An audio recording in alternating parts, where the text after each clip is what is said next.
Տեր հետում եկեղեցու դեմ հարձակումները սկսվեցին կուսակրոնության խնդրով։ Այսինքն տարածում են, որ այսինքն տարբեր հոգևորականներ կուսակրոն չեն եւ այլն։ Հետո բնականաբար սցենարը փոխվեց, պարզվեց ԿԿԲ-ի լրտեսներ են, պարզվեց կայսրությանն են ծառայում, պարզվեց կոռուպցիա է ծաղկում եկեղեցում եւ այլն, եւ այս թեմաները գնալով շարունակվում է։ Բայց բոլոր դեպքերում կուսակրոնության խնդիրը դրվեց հանրության առաջ եւ դա շատ հին ցավոտ խնդիր է դեռևս սկզբնական փուլում քրիստոնեության կուսակրոնության հարցը շատ սուր հարց էր դրա մասին նաեւ Պողոս Առաքյալն է խոսել ինքը ասում էր որ ցանկալի է որ հոգեվորականները նվիրվեն Աստծուն եւ լինեն կուսակրոն բայց դա պարտադիր չէ դա շնորհք է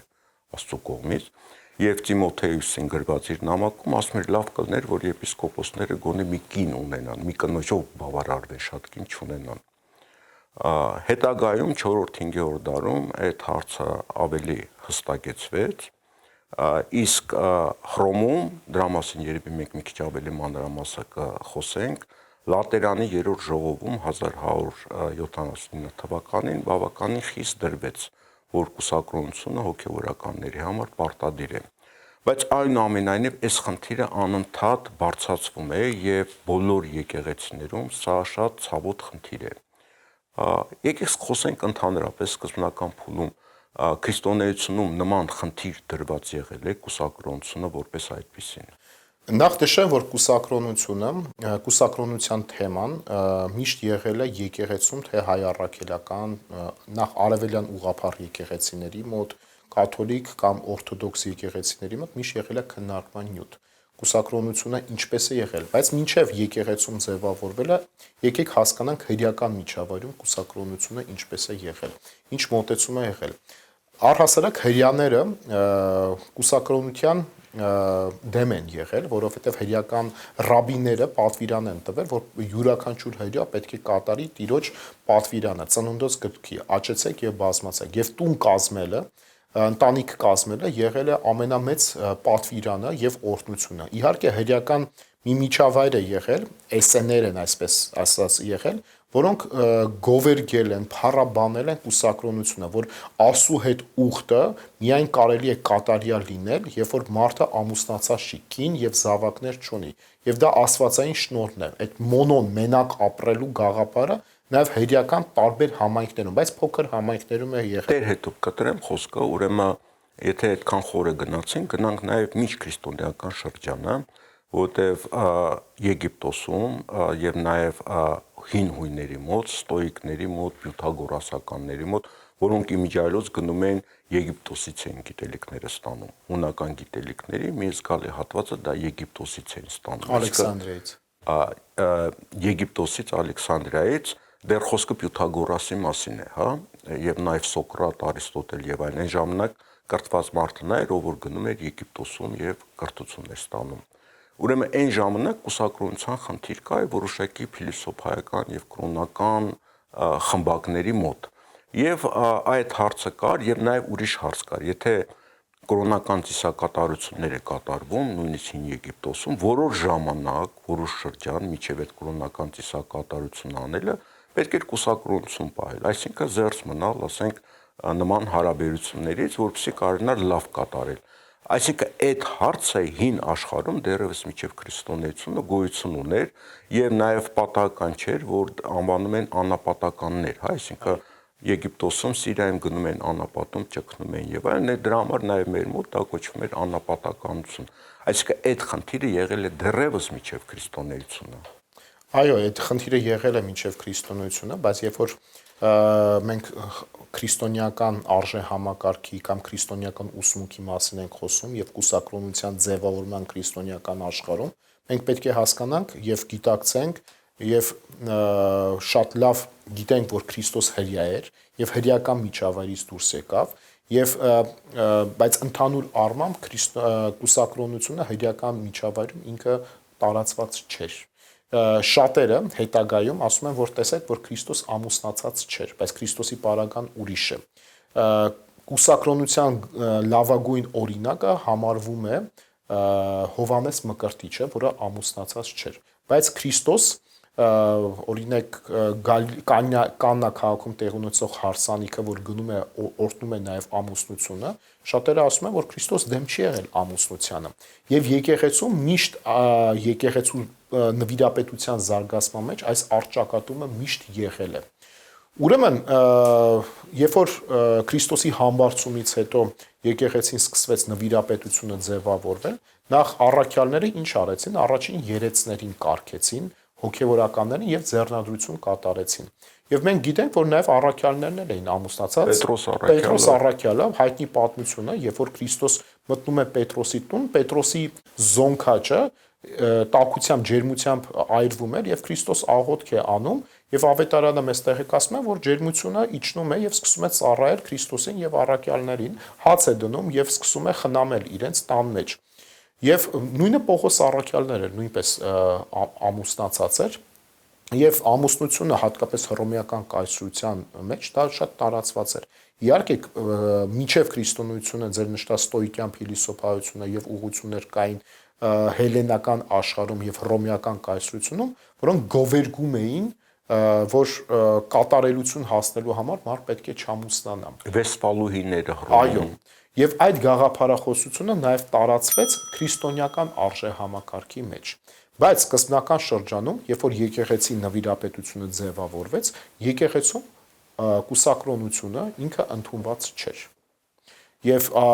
շատ նորմալ էր, երբ որ մարդիկ ամուսնանում էին, երեցները պետք է ամուսնացած լինեին, երեխաներ ունենային եւ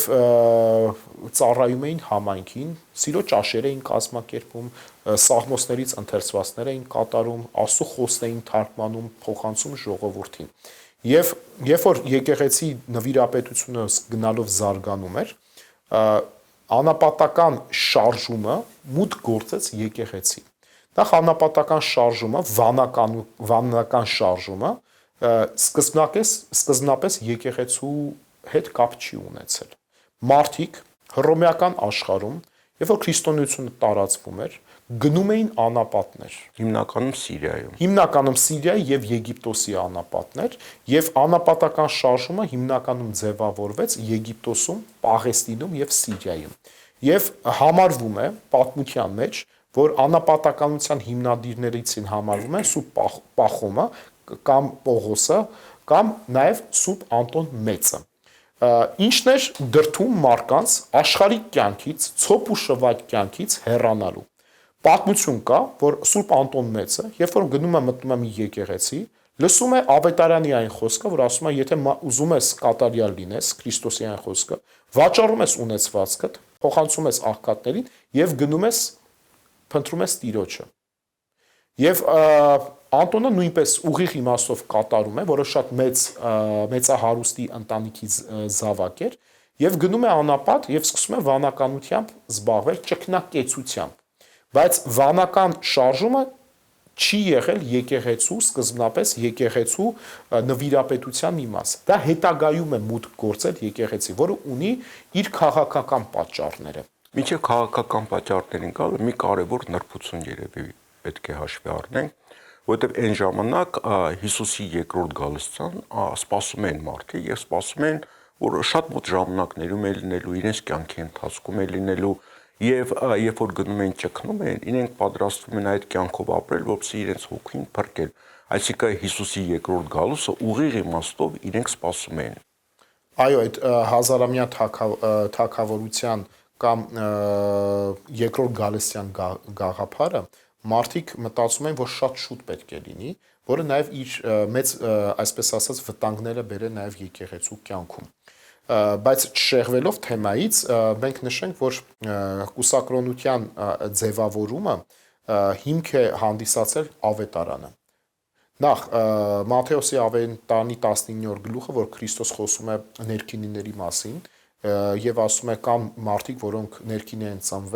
ծնվել այդպիսին, որոնք արհեստական կերպով են դարձել ներքինի, եւ ովքեր որ կարողանան տանել, թող տանեն, իսկ ովքեր չեն կարողանալ ամուսնանալ, թող ամուսնանան։ Հաջորդը Պողոս առաքյալի Կորինթացիներին ուղված առաջի թղթի 7-րդ գլուխն է, որ ասում է մենակ ապրելը դա աստվածային շնորհն է, կուսակրոն ապրելը եւ Աստծուն նվիրվելը աստվածային շնորհին համարժեք բան է, որը կատարելությանը կարող ես հասնել միայն այդ կերպով։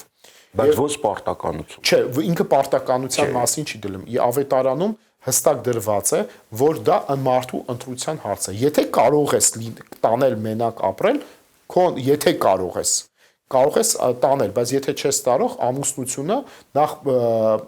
չմոռանաք, որ առաջինից երկրորդ դարերում, քանի որ հրեական ազդեցությունը շատ մեծ էր, որտեղ քրիստոնեությունը հրեական միջավայրից դուրս եկավ, ես ինչու նշեցի, ինչպես են հրեաները ընկալել պատվիրանները, առաջի պատվիրանը հետևյալն էր՝ աճեցեք եւ բազմացեք, երկիրը տիրեցեք եւ լցրեք դա։ Եվ ընտանիք կազմելը հրեական միջավայրում համարվում էր օրհնություն, Աստծո պատվիրանների կատարում։ Եվ դրանից շեղվելը համարվում էր չամուսնանալը, համարվում էր մեծ մեղք հրեական մտածողությամբ։ Եւ նույն հրեական ռաբիները, քահանայապետները, Ղևի ցեղի հետնորդները, որ քահանայական կոչումը իրենցն էր, Ղևի ցեղինն էր, իրենք բոլորը ամուսնացած էին։ Եվ տեսեք, օրինակ Հովանես Մկրտչի հայրը,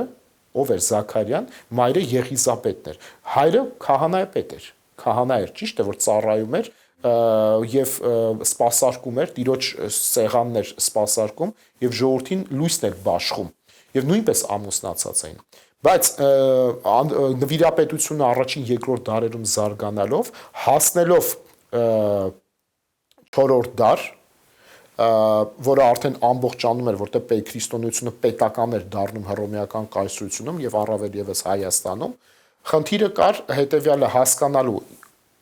ով է, այսինքն եկեղեցում ով ինչ ծառայություն, մատուցում պիտի տա։ Նշենք, որ հենց առաջի 4-րդ դարում, երբ որ նվիրապետությունը սկսվեց զարգանալ հայ եկեղեցում, մեր բոլոր կաթողիկոսները, նախ պարթևական տոհմներ, լուսավորչի տոհմը, բոլորը ամուսնացած էին։ Լուսավորչի երկու զավակները, Արիստակեսը, Վրթանեսը, նույնիսկ Սահակ Պարթևը, որը 10-րդ համարվում է շարունակական կարգով 10-րդ կաթողիկոսը, նույնպես ամուսնացած էր։ Որի աղջիկը եղել է Վարդան Մամիկոնյանի դուստրը, Սանդուղտ Մամիկոնյանը, եւ իսկ առաջի անգամ պատմության մեջ ընդհանրական եկեղեցու, երբ որ որոշվել է քահանաները ամուսնացած պետք է լինեն թե ոչ, արդեն խոսվել է 325 թվականի Նիկեայի տիեզերական ժողովի ժամանակ, որ ձեռնադրությունը պետք է ստանային ամուսնությունից հետո։ Այսինքն այս բոլոր հարցերը քննարկվել է, բայց պարտադիր պայման կաթոլիկ օրինակ եկեղեցում մտել է 12-րդ դարում։ Մեր մոտ քննարկումները սկսվել են պարտադիր կուսակրոնությունը Շահապիվանի ժողովով, Արտիշատի ժողովով եւ հետագայում հաստատուն կերպով 7-ից 8-րդ դարում արդեն որոշվել է, որ նվիրապետության մեջ ովքեր պետք է շարունակեին, եպիսկոպոս պետք է ձեռնադրվեին, պետք է պարտադիր կերպով լինեին վանական, այսպես ասած, դպրոցի ներկայացուցիչ։ Դեր հետում գանք քաղաքական կողմին։ Ուրեմն լուսավորչի սերունդները նաև ունեն շատ սերտ հարաբերություններ, խնամիական եւ այլն Մամիկոնյանների ցեղի հետ։ Մամիկոնյանները սպարապետներն են։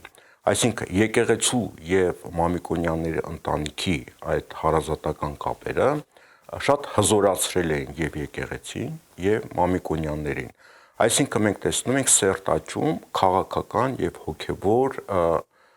ինստիտուտների միջև, այսինքն ընտանիքների միջև կարող են խոսել։ Եվ այդ ժամանակ նաև մյուս տեղերը նույնպես այդ խնդիրը կար, որ պետք է տարանջատում տեղի ունենա եւ եկեղեցին չսերտաճի աշխարհիկ իշխանության հետ, առավել եւս աշխարհիկ իշխանության որոշակի տոհմերի հետ։ Եվ նաև ունեցվածքի հարցը կար, որտեղ եկեղեցի ունեցվածքը չպետք է ժառանգվեր հոգեվորականների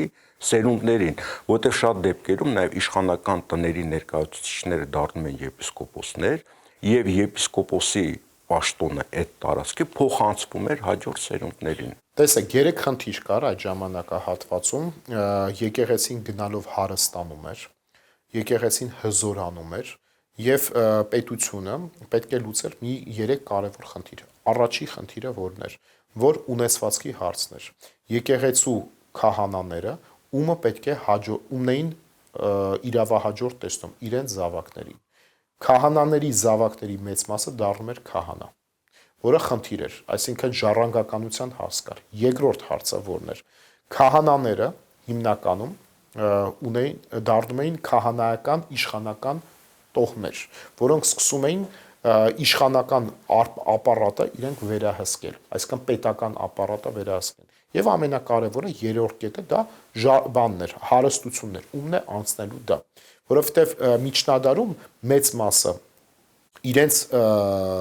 ունեցվածքից 10-րդ էին տալիս եկեղեցուն։ Եվ այդ եկեղեցու 10-րդը երբ որ տալիս են, ով էր ղեկավարում, քահանաները։ Խնդիրը կար հետևյալն է, որպեսզի չանցնի ունեցվածքը իրենց սերունդներին եւ որոշում կայացվեց, որ ընդունվի կուսակրոնությունը։ Անապատական շարժումը, երբ որ սկսվեց եւ հետո դարձավ վանական շարժում, բերվեց եկեղեցու նվիրապետական կարգի մեջ դրվեց, որ պարտադիր պայման է եպիսկոպոսները, որոնք տեսուչներն էին թեմերի, որոնք պետք է վերահսկեին ինչը սոցիալական արդարությունը, ձեռնադրությունները եւ թեմի վերահսկողությունը իրեն ձեռքում պիտի լիներ, ինքը իրավունք չուներ իր եկեղեցու ունեցվածքը տար իր որդուն։ Եվ այդ իսկ պատճառով պարտադիր պայման դրվեց, որ բոլոր եպիսկոպոսները կուսակրոն դառնան եւ այդպես կարողանան իրենք նվիրապետությունը շարունակել եկեղեցու ներսում։ Հիմա գանք միջազգային փորձին։ Ուրեմն մենք խոսեցինք, որ Լատերանի երրորդ ժողովի ժամանակ Լատերանը դա Հռոմում մի թումբ է, որտեղ գտնվում էր Պապի պալատը եւ նստավայրը եւ կաթողիկե եկեղեցին, հա, իրենց գլխավոր եկեղեցին։ Ուրեմն 1179 թվականին տեղի է ունենում վերջնական այդ հարցի լուծումը, որտեղ Լատերանի առաջի եւ երկրորդ ժողովների ժամանակ նույնպես այդ ցելիբատի խնդիրը դրված էր կուսակրոնության, բայց ինչի դա դրվեց 12-րդ դարում այդքան խիստ, որովհետեւ 10-րդ դարում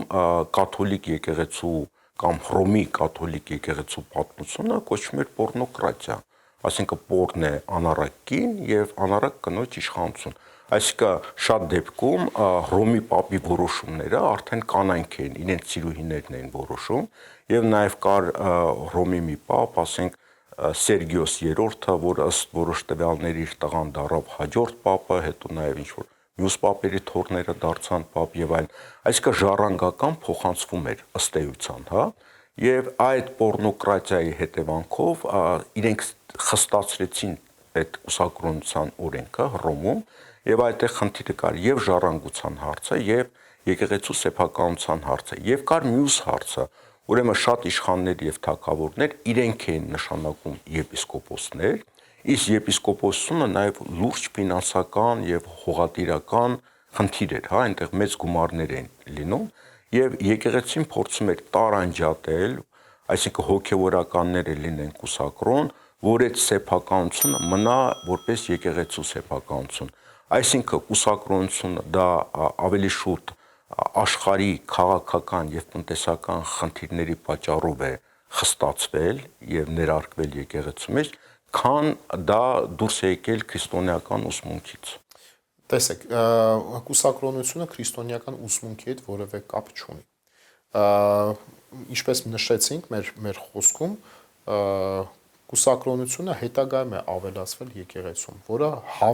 հավելված է, այսպես ասած։ Կուսակրոնության ներառումը եկեղեցու նվիրապետության մեջ, զարգացման մեջ, դա ունի քաղաքական պատճառներ։ Հիմա այդ պորնոկրատիայի դարաշրջանը, երբ որ կաթոլիկ աշխարհը ունեցավ, մենք չմոռանանք, որ այդ ժամանակ կաթոլիկ եկեղեցին շատ էր հարստացել։ Եվ ինքը Եվրոպայում մեծ դերախաղ ուներ։ Եվ պետությունը, հատկապես հռոմեական սրբազան կայսրությունը տեսնում էր, որ եկեղեցին շատ ինքնուրույն է եւ պետք էր ենթարկացնել իրեն։ Եվ այդ ժառանգականության հարցը լուծելու համար առաջացնում էին հետեւյալն, որ ձեր սիրուհիները կամ ձեր կանայք ամբողջ եկեղեցին վերցնում են իրենց իշխանության եւ այդ ժառանգականության հարցը, որ անցնում է ձեզ, Բայց եկեղեցին նաև ուրիշ հարց ուներ, ինքնուրույն է դառնալու, թե չի դառնալու ինքնուրույն եկեղեցին։ Եվ մաքրման համար նաև եկեղեցի ներկուստ, որը երկար process տվեց, միանշանակ կաթոլիկ եկեղեցում դա չի ընդունվել, եկեղեցին ինքը որոշեց, որպեսզի ավելի ինքնուրույն դառնա եւ ներքին փոփոխության ենթարկվի։ Այդ իսկ պատճառով նաեւ կուսակրոնությունը վերցրվեց, դրվեց նվիրապետության մեջ, բայց միանշանակ ինքը հաջողության չասավ կաթոլիկ եկեղեցում, որովհետեւ դա տեսնում ենք Բորջաների դարաշրջանում ինչ հետևանքներ ունեցավ։ Եթե Բորջաների Լատերայի երրորդ ժողովի ժամանակ, երբ որ որոշվեց, որ պարտադիր պայմանակ կուսակրոնությունը եւ հետևանքները մաքրելը շատ դժվար էր, եւ չունենալ երեխաներ, շատերը հրաժարվում էին այդ օրենքը ընդունելուց, որովհետեւ իրենք շատ հզոր էին իրենց զգում տարբեր համայնքներում կաթոլիկ եկեղեցին ինքը շատ հզոր էր Եվրոպայում այդ դարաշրջանում եւ ինքը պետություններ էր ինքը ղեկավարում եւ կայսրներ էր նաեւ փոխում եւ պետությունը որոշեց որպեսզի ինքը որոշի իր եպիսկոպոսները ովքեր պետք է լինեն եւ ինչ կերպ պետք է լինեն այսինքն միջամտության հարց էր բայց հետևանքները 200 տարի տևեց եկավ Բորջաների դարաշրջանը կաթոլիկ եկեղեցում եւ որը կուսակրոնությունը արդեն պարտադիր էր բայց կուսակրոնությունը չէր պահվում Դա էլ կոչվում էր սրբազան պոռնկության դարաշրջանը Բորջաների, դրանից հետո կաթոլիկ եկեղեցին ինչ որոշեց, որ վանական շարժում սկսի ֆրանցիսկյանների եւ դոմինիկյանների, որպեսզի կարողանան կաթոլիկ եկեղեցին մաքրել եւ միաբանություններից դուրս գան եպիսկոպոսները։ Այսինքն քաղաքական իմաստով եթե խոսենք, եկեղեցին ինքը միշտ պետության հետ արճակատում է գնացել նաև նվիրապետության կառավարման գործում, որովհետև եկեղեցում բոլոր իշխանությունները, բոլոր պետությունները նայել են որպես հակոտնյա, որպես ուժ, որը կարող էր խանգարել իր ծավալած քաղաքականությունը։ Ընդհանրապես Եվրոպայում համար 1 սուվերենը համարվում էր Հռոմի Պապը եւ նույնիսկ միապետները իրենք երկրորդ աստիճանի սուվերենություն ունեին, այսինքն Հռոմում համար 1 սուվերենը Եվրոպայում համար 1 սուվերենը Հռոմի Պապն էր։ Սա ինչ հետևանքներ ունեցավ, որ եկանք բողոքականության շարժմանը։ Այսինքն բողոքական շարժումը ուներ շատ լուրջ պատճառներ եւ աստվածաբանական եւ քաղաքական, բայց նաեւ կար նաեւ այդ կուսակրոնության հարցը։ Բայց կար ռեֆորմների հարցը։ Ռեֆորմների հարցը եւ հենց հիմնական ռեֆորմատորը Լյութերը ինքը լինելով կուսակրոն կաթոլիկ կուսակրոն հոգևորական ինքը մտավ եւ ամուսնացավ մենուհիներից մեկի հետ եւ իրենք մտնում են մենաստաններ եւ իրենց խոսքերով ազատում են մենուհիներին եւ շատ դեպքերում ստիպում են որ նրանք ամուսնանային այսինքն ամուսնության հարցը նույնպես եղել այդ ռեֆորմացիայի գլխավոր խնդիրներից մեկը եկեղեցին որևէ դարաշրջան որ ունեցել է, ապրել է, զարգացում է ապրել, կուսակրոնության հարցը միշտ եղել է եկեղեցու առաջնային խնդիրներից մեկը։ Հիմա Մարտին Լյութերի հարցը բարձրացվեց, նշենք, որ Մարտին Լյութերը օգոստինյան միաբանության անդամն էր, որը համարվում էր կաթոլիկ եկեղեցու ամենախստակ կենցաղ միաբանություններից մեկը։ Այո, ինքը ամուսնացավ եւ քարոզում էր ամուսնությունը, որը պարտադիր պայման է։ Այդ ռեֆորմները Մարտին Լյութերը եւ Կալվինը եւ դրանից առաջ Թովմաս Մյունցերը երբ որ բերեցին, իրենք ոչ թե փուլային բերեցին, այլ փաթեթային, որը բերեց նաեւ շատ մեծ վնասներ եկեղեցուն։ Եկեղեցին ինքը ռեֆորմների կարիք ունի եւ ամենաառաջինը կուսակրոնության հարցն է դրված եկեղեցում։ Եթե կաթոլիկ եկեղեցում կուսակրոնությունը ընդգրկվել է 1179 թվականի Լատերանի ժողովով, բայց ուղղափառ եկեղեցում դա մուտք է գործել 679 թվականից։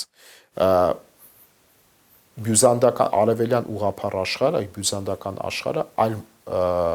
ձևով է մոտեցել, որովհետև բյուզանդական աշխարհը հասկացել է, որ եկեղեցում անապատական շարժումը շատ ավելի հարկավոր է,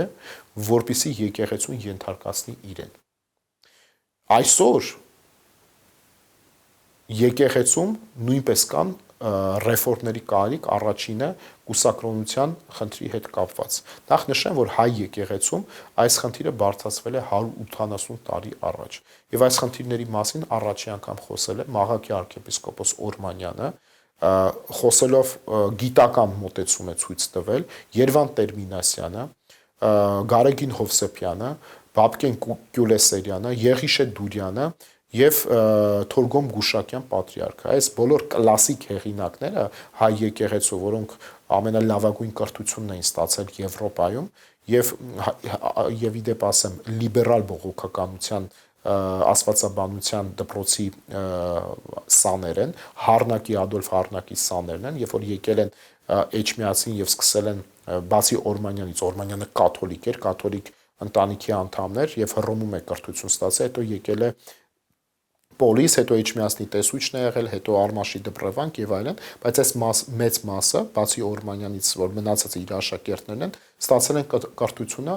Եվրոպայում եւ իրենք առաջ են քաշում եկեղեցու բարեփոխումը եւ կուսակրոնության հարցը, որ դրնում էին, որ նվիրապետության մեջ կուսակրոնությունը պետք է չլինի պարտադիր պայման։ Հատկապես 20-21-րդ դարերում վերանայման խնդիրը կա կուսակրոնության, այնպես չէ, որ եկեղեցում կամ անձամբ ես վանական շարժման դեմ եմ եւ վանական շարժումը իր օգուտները չի տվել, չէ, Քավլիցի, հատկապես միջնադարում 11, 12, 13-րդ դարում մեր լավագույն վանական դպրոցները, Տաթևը, Բջնին, Հաղպատը, Սանահինը իրենք տվել են լավագույն վանական գիտական հայ ժողովրդի միտքը եւ նրանք եղել են կուսակրոններ, բայց 20-21-րդ դարը այլ աշխարհ է եղել եւ աշխարհը փոքրացել է եւ ավելի բաց է, բայց Հայաստանում վանական շարժում չկա եւ վանքեր այդպեսին չկան, ինչպես եղել են միջնադարում։ Եվ ես օրինակի համար ուզում եմ կուսակրոնության հետ կապված նշել, որ նաեւ պարտադիր չէ, որ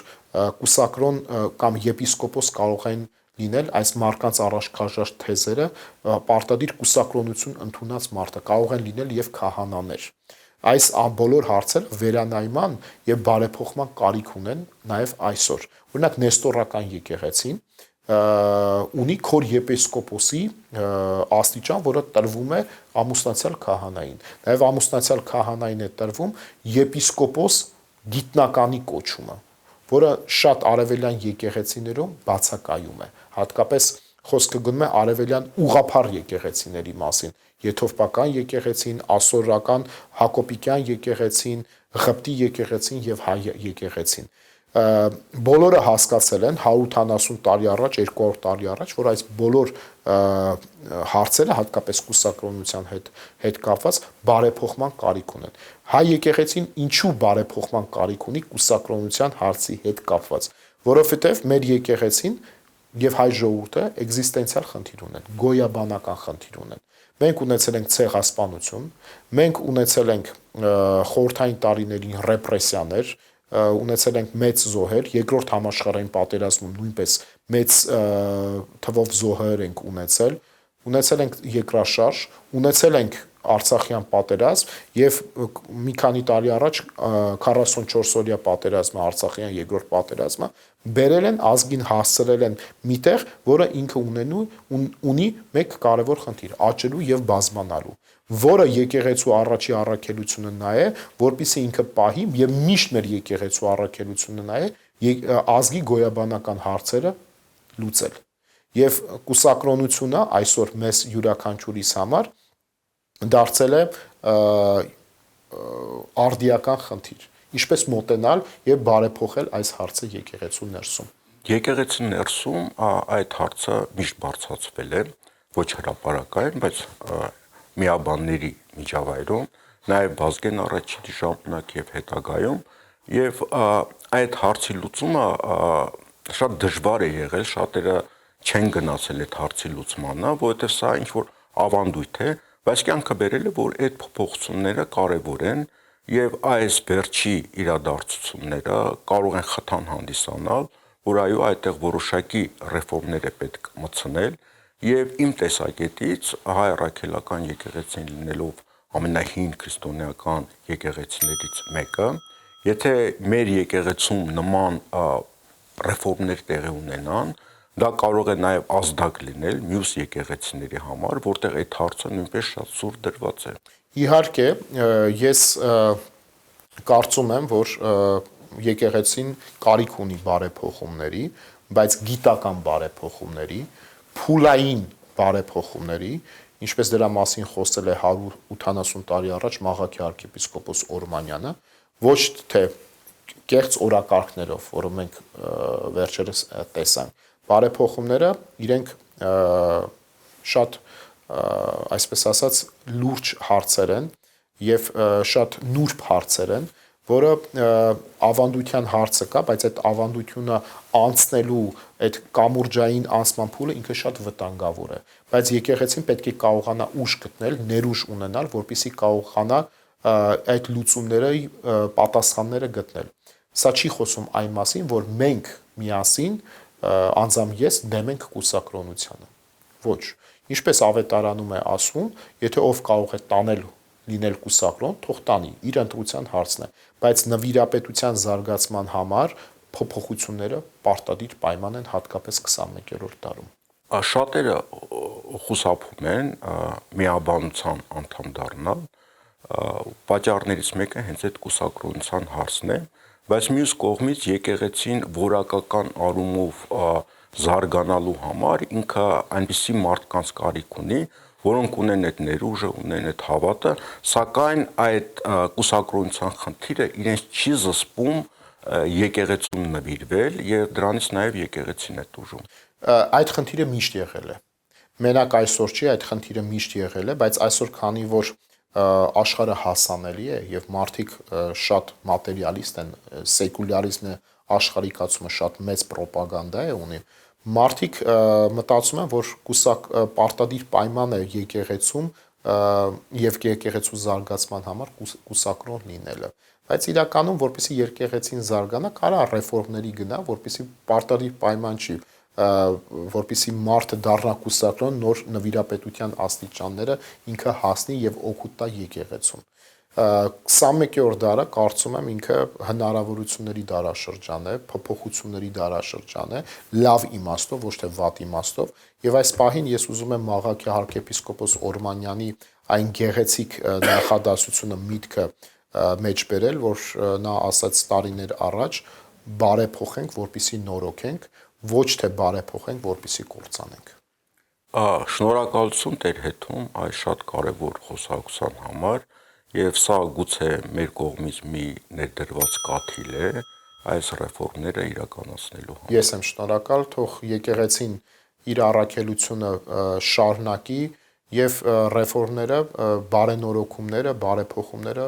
բոլոր շրջաններում պարտադիր պայման են, ինչու, որովհետեւ եկեղեցին կազմված է մարդկանցից եւ մարդիկ իրենք փոխվում են եւ դա օրգանիզմ է եւ պետք է այլ մոտեցումներ ցուցաբերել, որպեսզի այդ օրգանիզմը ինքը առողջանա, այլ ոչ թե վնասվի։ Եվ շնորհակալություն։ Ես եմ շնորհակալ։